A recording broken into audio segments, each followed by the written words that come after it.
Banyak orang-orang yang tadi malam tidur bersama kita, bersenda gurau, tersenyum dan tertawa, tapi pagi ini mereka tidak lagi bernyawa. Banyak yang ingin minta panjang umur, Allahumma tawwil umrana, panjangkan umur kami. Tapi takdir berkata lain. Idza jaa ajaluhum, kalau ajal sampai, la yastakhiruna sa'atan, tidak dapat ditunda walau sesaat. Wala yastaqdimun, tidak pula dapat dimajukan walaupun sesaat. Sebagiannya mati, tapi sebagian lagi masih hidup, bernyawa, tapi tetap tidak dapat bangkit dari tempat tidur. Meleleh air matanya mendengarkan suara azan masuk ke dalam ruang-ruang rumah sakit. Hayya 'alas shalah. Bergetar hatinya, tapi kaki tak dapat melangkah, tangan tak dapat menghayun. Apa sebab? Karena nikmat sehat dicabut oleh Allah Subhanahu wa ta'ala. Sebagian hamba Allah ada yang berlari-lari, berkejar-kejaran di tengah jalan raya ketika kumandang azan sedang dikumandangkan. Badannya sehat, dia masih hidup dan bernyawa, tapi ada satu nikmat besar yang dicabut Allah dari dalam dirinya. Nikmat terbesar itu adalah nikmat istiqamah. Para ulama berkata, al-istiqamah khairun min alfi karamah. Satu istiqamah lebih baik daripada 1000 karamah. Karena 1000 karamah bila tidak dijaga dengan istiqamah, maka dia dapat hilang.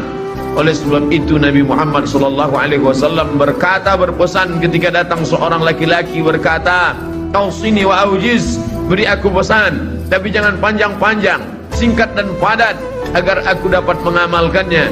Nabi hanya berkata satu pesan, "Qul," katakan, "amantu billah, tsumma istaqim," katakan aku beriman kepada Allah, setelah itu istiqamahlah. Alhamdulillah, siang hari ini ketiga nikmat itu masih ada dalam diri kita. Nikmat hidup, masih bersemayam ruh di dalam jasad. Nikmat sehat, kita masih bisa meringankan langkah, menghayunkan tangan datang ke rumah Allah. Nikmat istiqamah, sampai hari ini hati masih tetap bergetar ketika nama Allah dikumandangkan. Wa idza tuliyat 'alaihim ayatuhu zadatuhum imana. Ketika ayat-ayat Allah dibacakan, bertambah iman mereka. Kenapa demikian?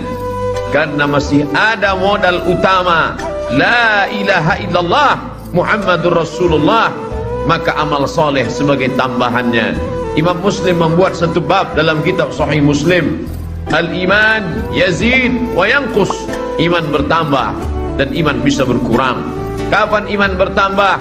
Berada di tempat yang paling baik, berkumpul bersama orang-orang baik, mendengarkan kata terbaik, dalam ibadah yang paling baik, tempat yang paling baik, masjid, bersama orang paling baik, orang beriman, di tempat yang paling baik, waktu terbaik, hari Jumat, dan mendengarkan kata-kata terbaik, kalam Allah dan sabda Rasulullah sallallahu alaihi wasallam.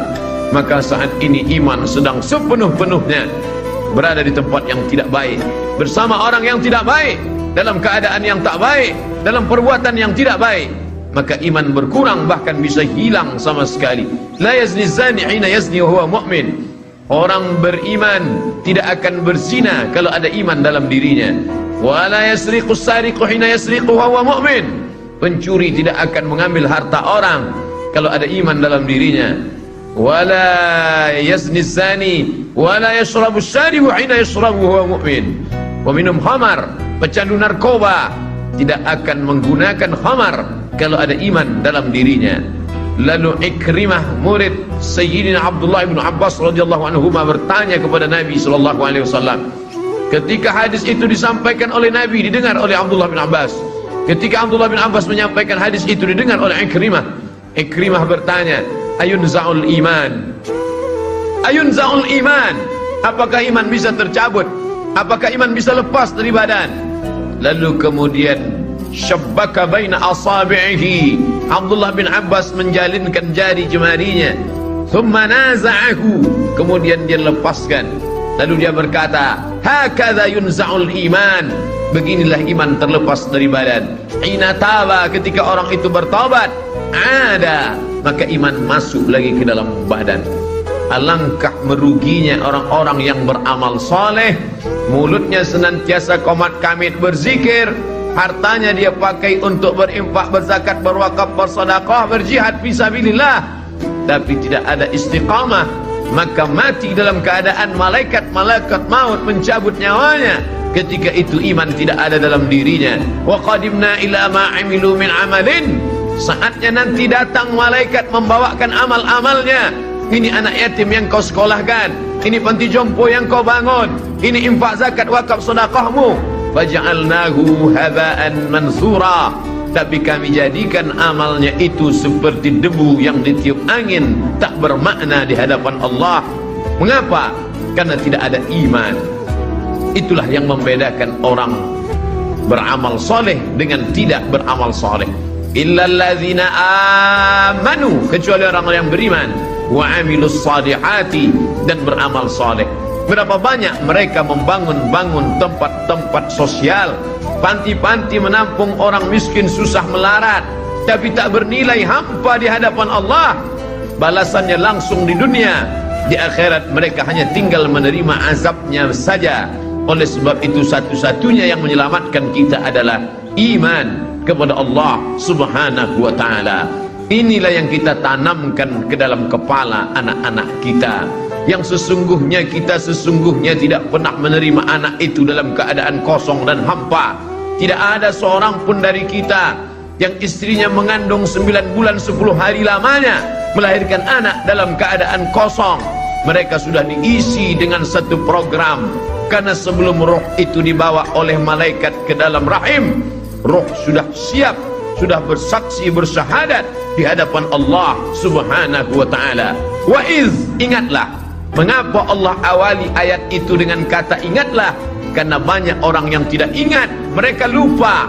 Maka Allah ingatkan mereka, wa iz, ingatlah, akhadha rabbuka min bani adama min zuhurihim dzurriyyatahum wa asyhadahum ala anfusihim. Ingatlah ketika Allah mengambil persaksian, sumpah janji setia, lalu Allah bertanya kepada mereka semua. Allah bertanya bukan karena Allah tidak tahu, Allah maha tahu, tapi Allah mau beritahu pada siapa yang tidak tahu dan tidak mau tahu. Saat itu Allah bertanya, alastu bi rabbikum, bukankah aku Rabb kamu? Semua roh waktu itu menjawab, bala syahidna, ya kami bersaksi engkaulah Rabb kami ya Allah. Antaqulu yaumal qiyamah, tapi nanti pada hari akhir kalian menjawab dan berkata, inna kunna an hadza ghafilin, kami tidak ingat, kami lupa, kami lalai. Ketika sampai ke dunia kau sembah batu berhala, sampai ke dunia kau bersembah binatang, sampai ke dunia kau sembah binatang yang melata, tidak dapat memberikan bantuan pertolongan, tidak dapat menolak mudarat, tidak dapat mendatangkan manfaat. Itulah nasib orang-orang yang lupa. Maka dikirimkan Allah nabi demi nabi turun, Adam, Idris, Nuh, Saleh, Ilyas, Ilyasa, Zakaria, Musa, Yahya, Isa, Daud, Sulaiman, Ayub, Zulkifli. Maka mereka semua menjelaskan tentang satu konsep, la ilaha illallah, la ma'buda bihaqqin illallah. Tidak ada yang sebenar-benar hak untuk disembah kecuali Allah Subhanahu wa ta'ala. La mahbuba bihaqqin illallah, tidak ada yang benar-benar dicinta kecuali Allah. Cinta kepada anak, anak akan durhaka. Cinta kepada pasangan hidup, mereka akan mati meninggalkan kita. Cinta kepada harta, harta akan binasa. Cinta kepada kuasa, kuasa akan sirna. Maka tumpahkanlah cintamu kepada Dia yang tak pernah berakhir dan maha sempurna. Siapa Dia? Allahu la ilaha illa huwa. Bagaimana Dia? Al-Hayyu, Dia maha hidup. Al-Qayyum, Dia maha mengatur. Dia tidak hanya sekedar hidup, tapi Dia juga mengatur segala kehidupan. La tasqutu min waraqatin illa ya'lamuha. Tidak ada satu daun pun yang gugur melainkan dalam pengetahuannya yang sempurna. Apakah Dia mengawasi aku? Apakah Dia melihat aku? Apakah Dia senantiasa memandang? La ta'khudhuhu sinatun wala naum. Dia tak pernah mengantuk, Dia tidak pernah tidur. Kalau takut berbuat dosa karena atasan, atasan akan tertidur. Kalau takut berbuat salah karena orang tua akan mengantuk. kalau takut berbuat zalim karena orang lain petugas keamanan, maka mereka pun akan meninggalkan kita. Tapi kita takut karena dia la ta'khudhuhu sinatun wala naum. Berkuasakah dia? Sehebat apa kekuasaannya? Lahu ma fis samawati wa ma fil ard. Apa yang ada di langit, apa yang ada di bumi, semua milik dia. Tu'izzu man tasha, siapa yang mau kau angkat setinggi-tingginya. Wa tudhillu man tasha, siapa yang mau kau hinakan, kau rendahkan, kau jatuhkan serendah-rendahnya. Biyadikal khair, dalam genggaman kuasamu ada segala kebaikan ya Allah. Lalu kemudian siapa yang bisa memberikan pertolongan dan bantuan? Man dzalladzi yashfa'u 'indahu illa bi'idnih. Semua dengan izinnya. Tanpa izinnya tak ada yang berlaku di atas muka bumi Allah Subhanahu wa ta'ala. Lalu kemudian setelah itu berpikirlah manusia yang lemah, hina dan kotor itu, apakah ada kuasa selain daripada dia? Tidak ada yang berkuasa kecuali kuasa hanya dia saja. Huwal awwalu, dia yang pertama. Huwal akhiru, dia yang terakhir. Tapi dia tak berawal dan tidak berakhir. Semua yang berawal dan berakhir akan binasa. Mengapa dikatakan dia yang pertama? Sebelum ada alam semesta, dia sendirian sudah ada. Maka dia katakan huwal awwalu. Mengapa dikatakan huwal akhiru? Dia tidak pernah berakhir. Makna al-akhiru, ketika semua alam semesta binasa, bahkan malaikat mencabut nyawa itu pun juga akan mati, maka tinggallah dia sendirian. Huwal akhiru. Saat itu dia berkata, ainal jabbarun, mana orang-orang yang sombong? Ainal jabbarun, mana penguasa-penguasa yang angkuh? Hari ini tidak ada kekuasaan. Itulah yang kita katakan setiap selesai salat, la ilaha illallah wahdahu la syarikalah, lahul mulku, hanya dia saja yang punya kuasa, walahul hamdu, hanya dia saja yang layak dipuja dan dipuji. Yuhyi, dia menghidupkan, wa yumit, dia mematikan, wa huwa ala kulli syai'in qadir, dia kuasa atas segala sesuatu. Tahukah dia tentang semut yang kecil berada di dalam lubang tanah yang kecil yang tidak dapat dilihat pantau manusia? Maka dia sendiri berkata tentang dirinya, ya'lamu ma baina aydihim wa ma khalfahum wa la yuhituna bi syai'in min 'ilmihi illa bima syaa. Bagaimana kekuasaannya? Wasi'a kursiyyuhus samawati wal ard. Beratkah dia mengatur alam semesta ini? Susahkah dia mengendalikan makhluk beserta isi dunia ini? Maka dia katakan, wala ya'uduhu hifzuhuma wa huwal 'aliyyul 'azim. Itulah mengapa ketika ayat kursi ini dibaca ketika selesai subuh, kita akan dipelihara sampai zuhur. Dibaca selesai zuhur, akan dijaga sampai asar. Dibaca asar, akan dijaga sampai maghrib. Dibaca maghrib, akan terpelihara sampai isya. Dibaca selesai isya dan tidur, akan terpelihara sampai besok pagi mata terbuka dalam keadaan mengucapkan alhamdulillahillazi ahyana ba'dama amatana wa ilaihin nusyur. Karena di dalamnya ada tauhid yang kuat, di dalamnya ada penekanan yang sangat dalam, di dalamnya hati yang takut menjadi berani, di dalamnya ada kecemasan menjadi hilang. Manusia punya hati, hati itu sifatnya lemah, dan pemilik hati itu yang maha kuat. Serahkanlah hati kepada Allah. Ada orang yang menguatkan hati dengan lagu, ada orang yang menguatkan hati dengan harta, harta materi, sedangkan hati immateri.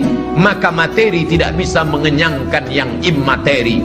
Harta adalah zahir, sedangkan hati adalah batin. Maka yang zahir tidak bisa mengenyangkan batin. Yang bisa mengenyangkan batin, maka batin dialah juga yang bisa mengenyangkan yang gaib. Hanya yang gaib juga. Maka tidak ada lain yang bisa menenangkan hati kecuali mendekatkan diri kepada Allah Subhanahu wa ta'ala.